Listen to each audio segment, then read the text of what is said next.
Ricky Starks versus the man who's been accused of multiple things I will not get into, because if I do, I'll get depressed and then I'll just continue saying why I don't have faith in every wrestler in the world these days. Versus Jay Lethal. So, yeah. We still get that talk every time when he shows up on TV. People on Twitter just keep talking about the things that have been called out about him, and I don't really talk about that kind of stuff much, because of how I'm not an expert in this department.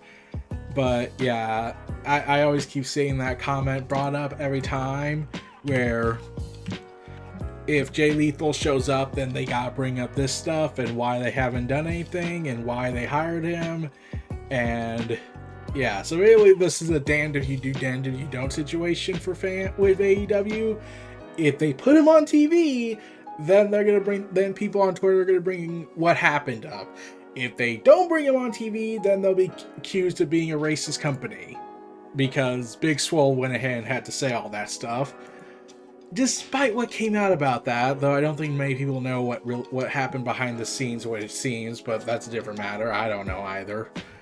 But we're not here to discuss that mess that happened. But Ricky Starks, because he's the FTW champion, you could call this the Brooklyn Brawler belt, you could call this the world belt, you could call it whatever the you like. Team Taz is future world champ. I definitely think he's going to be a future world champion down the road in AEW. I don't know when. It could, considering AEW seems to act like they have a plan for every wrestler.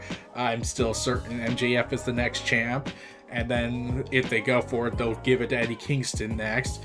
Then they could probably drop it to Ricky Starks. He has a lot of time on him, unless he gets an injury that I hope he doesn't get after that neck scare, after his fractured neck incident. But ever since he's come back, he's been reigning as hell as all can be. Even had a good match with Brian Cage, who then disappeared and was never seen again. He's been partying up in the independents while still tied to an AEW contract in a bit. So, yeah, that's kind of a mess right now. But, yeah. Ricky Starks, if I had to guess regarding the Brian Cage stuff, I get the feeling it was I'm not sure. I don't know. This is just a guess. But if I had to guess what happened, why Brian Cage has pretty much been off to the side and Ricky Starks got the headline, was because, well, Ricky Starks got more over, I think. That's my best assumption. Like, he got more over and therefore he was given the push, and Brian Cage was kind of thrown to the side because it's a matter of circumstance or something like that. But yeah, Ricky Starks would take on Jay Lethal for the FTW Championship, the unsanctioned belt of AEW, as the main event of Rampage. Wait, what? Yeah. This was a little thing that surprised me, and I heard this when the spoilers came out. I was like, wait, they're the main event, but isn't Sammy Guevara and holding the TNT Undisputed Championship? Wouldn't he be the main event ideally? Okay. Confusion all around. It's like the TBS title. Why have the TBS's first title defense be on TNT and not be on TBS? It's just one of those things you're just left confused by. But yeah. So I just wanted to move the camera a little bit. So yeah. Ricky Starks would defend the FTW Championship against Jay Lethal, and yeah, this is pretty awesome. I mean, oh god, this was really awesome. And how they ended it, like, it was just awesome. Like, this is, like, Ricky Starks is finding his peak here, I feel like. He really is finding that peak he can get in wrestling and in AEW especially, and I feel like this should be the big start for him. He should start thriving more, getting more opportunities on this. I really feel like Ricky Starks is going to be a big player in AEW, Ooh, and he should be part of the pillars. Because I think there's more than one set of pillars made in AEW, but that's a different matter. And he did well in this match. I was amazingly impressed with how well he went toe to toe with Jay Lethal. Like, and then you knew there was gonna be the shenanigans with Powerhouse Hobbs, because Powerhouse Hobbs for some reason wants to look like he's in a rapper album with the way he was dressed. Like this is kind of the weird thing I've been thinking of. Is Team Taz's group like remember how it started out being about Brian Cage and then Ricky Starks got over, and now it's starting to feel like Powerhouse Hobbs is like, I need to find a way to get myself over. I'm gonna wear crazy outfits. I'm gonna be the next guy to look like he's Brock Lesnar but black, but then I'm gonna wear a fur coat just to show how much I am the next hip hop artist. Yeah, I was laughing at that because I was thinking, is that the route he's going for? That he's going to get over by dressing crazy? I'm like, it's working, I think. For me and my friends at least, because that's kind of fun. But yeah, and Hook right now hasn't really been hanging out with Team Taz, even though all of Hook's oh god.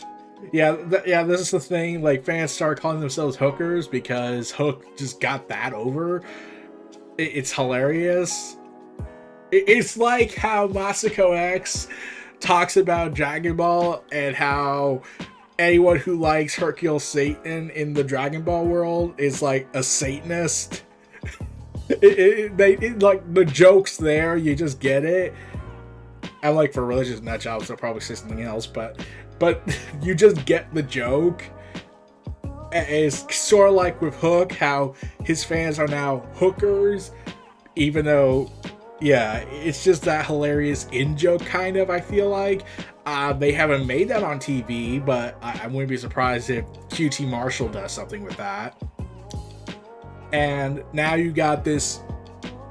Now that you got this stuff where Ricky Starks is over, Hook's over, Powerhouse Hobb is trying to get over, so I get the feeling there's going to be more dissension down the road with Team Taz, and they're going to be one of the few factions that is self-destructing since they got rid of Brian Cage. Yeah, I would honestly think this would, if they had the chance, they could bring back Brian Cage before his contract's up to like do a storyline to end the whole Team Taz feud by having Powerhouse Hobbs and Brian Cage be a tag team and fight Ricky Starks and Hook. That actually could work, I think. But that depends on if he stays around much longer if they go and do that. But yeah, Ricky Starks shocked me when he did his Rochambeau move, when he did a Rochambeau to counter Jay Lethal's lethal injection. Basically a diamond cutter RKO, whatever, it's just a cutter. And you had the hijinks with Dante Martin and Powerhouse Hobbs doing their thing since Dante Martin moved on from Leo Rush with, honestly, I don't think they ever explained it. I'm like, you could say they're going to explain it, but considering how he's leaving soon, he's always confirmed he's letting his contract expire since, and I just want to point this out, he signed a 5-month deal. He's admitted that he's the guy ever since WWE, he doesn't like to stay in one place for long, which I could understand. Like, I know people are going to bring up the whole incident, what he did, but he did also come out and say that when they talked about it, they hashed it out as far as I'm aware of. As far as we're aware of, that's all we know. Unless they come out and say something else, then we're going to stick to that. And that he signed a 5-month deal because he's just a guy who doesn't want to hang out in one place for so long after how his run in WWE went. So, thanks, Vince. Anyways, Ricky Starks retains the FTW Championship. I am still kind of amazed they haven't thought about sanctioning it as the Dark or as a special kind of title, considering Jay Lethal's going after it and failed miserably. But also this graphic they have here, this is awesome. Like a scoreboard and Ricky Starks looking badass with the belt. I am hoping we get more stuff with Ricky Starks and not just wait long for this, because I definitely think he's going to be a champ. He's going to be a major player for AEW. Like, if I'm correct, didn't The Rock endorse him? Or was he saying he's gonna be like or Ricky Stark said he always loved The Rock as a wrestler and as a character, and he wanted to be just as big as the guy as Dwayne The Rock Johnson, though not knowingly if he wants to be in the Hollywood space, but that's a different matter. Yeah. But yeah, I'm gonna be honest here. I think Ricky Starks looks better. I think the FTW title looks better around Ricky Starks than it kind of did with Brian Cage. That's saying something. Where I'm saying Ricky Starks looks better holding the FTW title than Brian Cage did holding the FTW title. Oh man, yeah, that's my take on that. A good solid match all around. It was pretty much what you would want out of this kind of match with these two. And they're just so talented individuals. I'm not going to bring it up, but Ricky Starks, back to him, he is set for great things. I definitely think he is set for greatness in this. He should be contending for the TNT title, though. I feel like he should start contending for the TNT title with the FTW title down the road. And, you know, Team Taz needs legit gold on their side and not just the unsanctioned belt, the strap, to end all straps.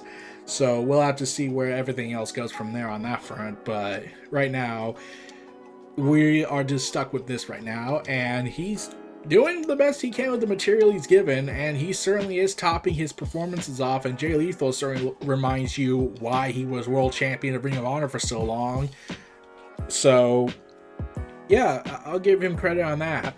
We'll have to see where everything goes from here, though, with it looking like Dante Martin's going to fight Ricky Starks, which will be awesome. I am convinced. So, yeah, props to them all. Props to all involved, and I'll give them the benefit of the doubt that they're gonna do more with they're gonna do more with Ricky Starks, hopefully, and do as much fun as we can go with this. I definitely hope he sticks around with AEW, and hopefully he gets booked more.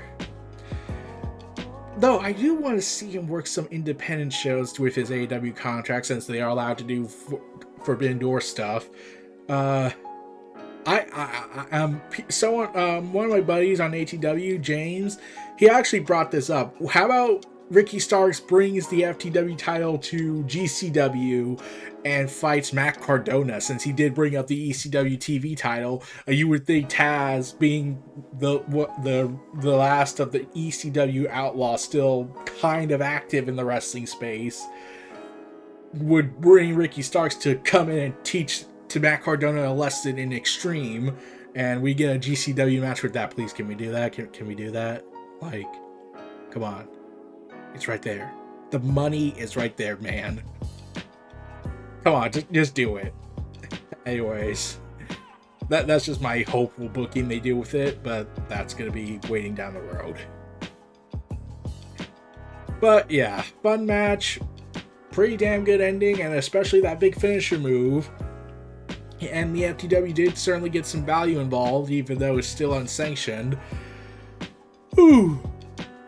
I'm thinking they're going to try and eventually sanction it, since, well, they need a title, since, you know, I'm pretty sure they're going for that route eventually. And they're also going to do the Trios title eventually. I do think they're going to do that. But, yeah, this was Neo Reality Entertainment, the WrestleVerse, presenting Ricky Starks versus Jay Lethal for the FTW Championship on AEW Rampage 2022. Feel free to like, comment, subscribe. Check out my other content in the description below. Stay tuned for more, and I'll see you all next time. Peace, take care, and have a good day, everybody, and keep watching wrestling. Goodbye.